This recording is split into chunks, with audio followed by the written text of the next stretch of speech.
Greetings, Word Horde. We're here with an exciting option for you, a version of our podcast without any ads. That's right. No advertising interruptions, just the content you love, ready to go in your favorite podcast apps like Spotify and Apple Podcasts. It's another way to support the show, ensuring that we keep bringing you the word stories and language explorations that you love. Try it at waywardradio.org/ad-free. And it's affordable. For just a small subscription fee, you can enjoy Away with Words uninterrupted, except by us. Plus, it makes a great gift. Know somebody who loves language as much as you do? Give them the gift of words. Easy to sign up, easy to enjoy. It's the same Away with Words, just streamlined for your listening pleasure.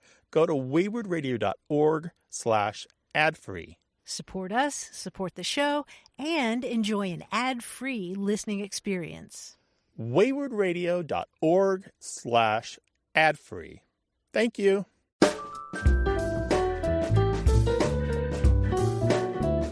You're listening to Away with Words. I'm Grant Barrett.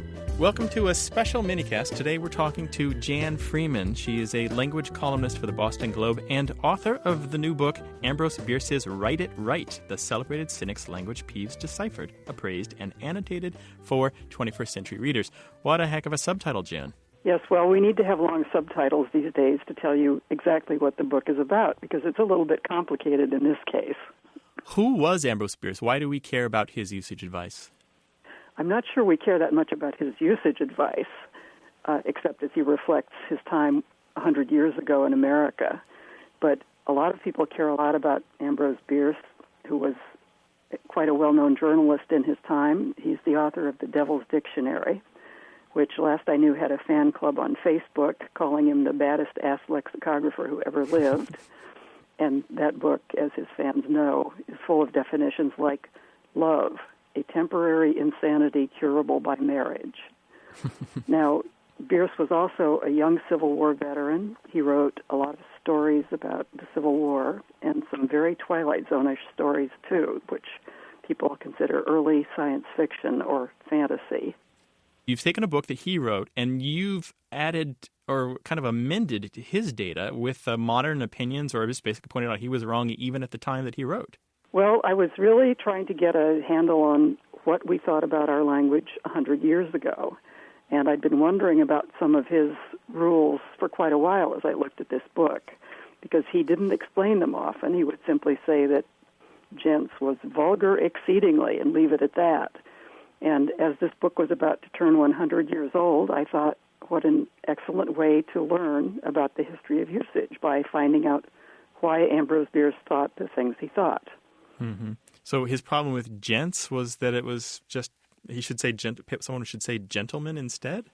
Well, you should say gentleman, but only a few people understood the true meaning of gentleman, and those people were gentlemen. So it's much more complicated. You'll have to turn to gentlemen to find out the whole story on that one. How did he rate against the other language mavens of the day, or even, for that matter, against language mavens today? Was he respectable? Did people listen to his advice?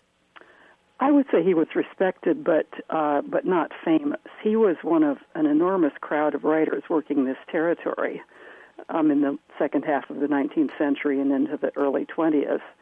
And truly, everyone from archbishops and Sanskrit scholars to country newspaper editors was publishing a usage book. There were dozens. And, of course, each one copied from the last. And you never knew. And Bierce very much represented the mainstream. In some of his choices, he was a little out of date. He beat a few horses that were soundly dead by then. A lot of the grammar advice that he gives, or at least a fair amount of it, seems to suppose that we should all speak in formal language. And that seems to be the common mistake of the language maven, to suppose that there is only one kind of language, and it's the formal one. Is this a reason just to dismiss him out of hand? Well, it's a reason. Nowadays, I would say it might be a reason to dismiss almost anyone, because we're finally, I think, beginning to grasp that English language is more than standard written English, and that really people can learn to write one way and talk another way, enjoying the multitudinous wonders of the language. But I would say this, 100 years ago, it looks to me as if a lot of the striving learners of English, and that includes Bierce, who never finished high school, a lot of them were also looking for speech advice. They didn't make that distinction the way I would today. I noticed that I have a little collection of pamphlets from Funk and Wagnalls, the dictionary publishers, from the early 20th century, and they're called things like Mend Your Speech, Faulty Diction, Better Say, and they're not pronunciation, they are usage advice, but packaged for someone, the clerk who wants to sound like a manager, the housewife who wants to sound, as if she's a little better educated. So I don't think that distinction would have meant as much in that day. Americans wanted to improve their language overall, which is why there was such an enormous market for these books. And I think that there still is somewhat of a market for it. Let me go to one of the entries. At the entry for consent for assent, Bierce advises that one never consents to an opinion, one assents it. I don't think we would argue with that, but you comment in your notes on that entry that there's no evidence that these words were ever much confused. Do you think that Bierce introducing a rule like that could sow the seeds of confusion where none really existed before? That is, by saying that there's a problem when there isn't one, he's actually creating the problem?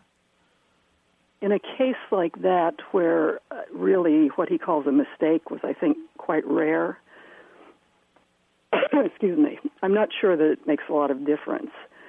But I do think a lot of what these people did was multiplying the opportunity for mistakes by naming mistakes that had never been named that way before. One in Bierce is recollect versus remember, and he and several of the other usage mavens said that recollect should only mean remember with effort.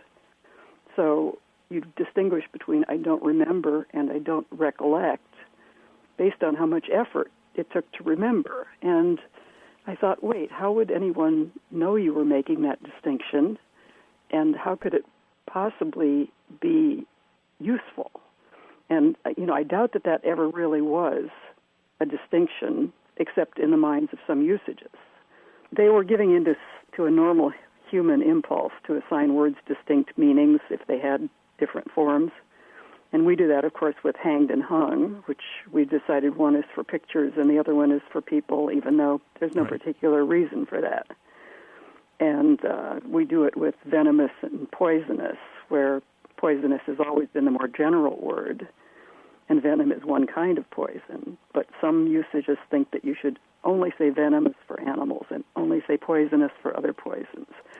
Now, in my book, the main thing this does is multiply the opportunities to go wrong, because one person makes a distinction in his usage book. The next person picks that up and makes a few more distinctions. And before you know it, you have hundreds of distinctions that no one was ever making before and that you're now expecting people to observe. And really a lot of them just collapsed, under the weight of, sheer multiplicity. No one could remember all those distinctions. Right. I note here on the entry for expectorate that Bierce thought the word expectorate, meaning to spit, was offensive. What was his problem with expectorate? Well, you notice, I think he cites Latin in that case. Mm-hmm. And the problem is that expectorate does not mean spit. It means to hawk something nasty up from your chest. You can hear pectoral there in expectorate. And so he and others considered it kind of vulgar as well as pretentious.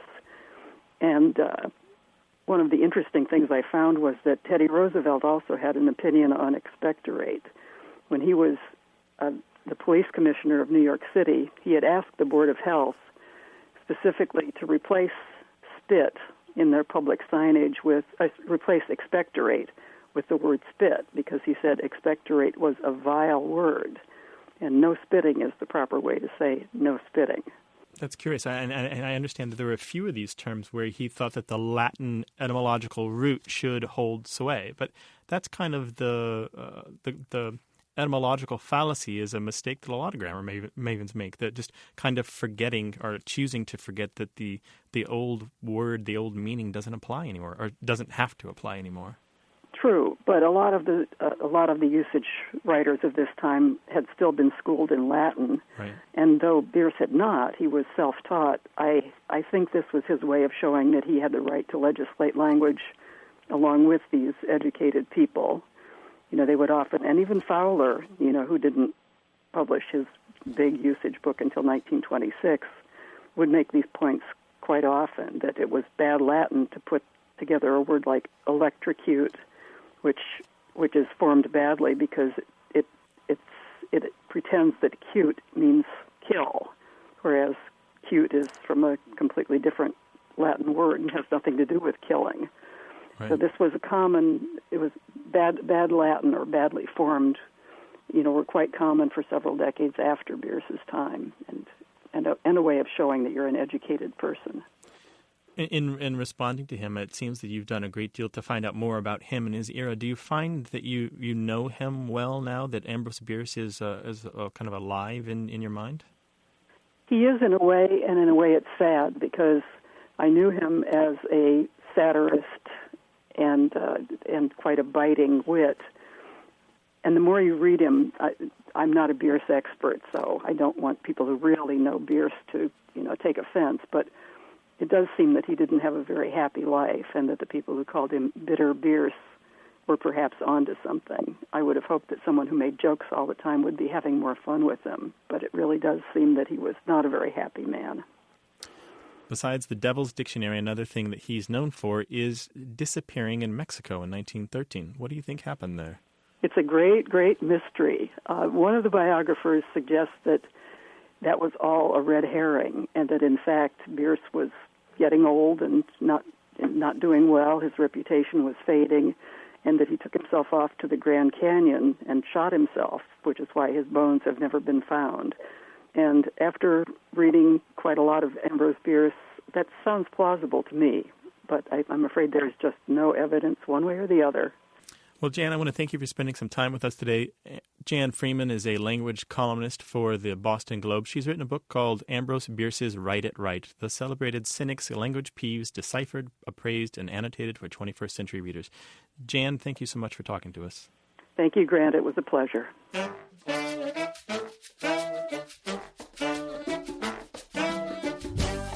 You can hear full episodes of our other programming at waywardradio.org. You can also talk about this podcast and more at waywardradio.org/discussion. And don't forget that you can always email us to words@waywardradio.org or call us at 1-877-929-9673.